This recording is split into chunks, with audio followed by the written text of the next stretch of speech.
Friends जय Jagannath welcome to my channel. तो morning रू मैं स्कूल आसी जाइए तो बहुत सारा काम अच्छे ऑफिस रे तो काम करने पड़ो तो भोक भी लगे सकाल दरकार लेनी तू टिफिन टाइम है देखुँ कौन कौन खाଇବା घर तो मुझे किसी आनी बाकी खाली यहाँ नहीं आसती बाकी यूट्यूब आम कौन दहीबरा रोजालिन मैडम एवं अनबॉक्सिंग करुँचे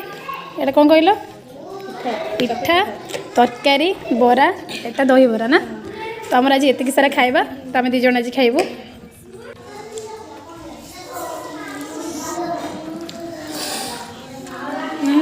मोर खाइबा फिनिश चलो धोई पड़ा खाइबाटा पूरा टेस्टी थिला बाकी मतलब थंडा जेहतु मुझे दही बरा तो खाई पारिनी घर नहीं आसती पिठा तो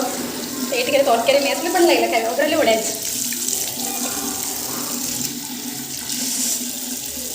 पेट शांति मुंड थंडार काम कर।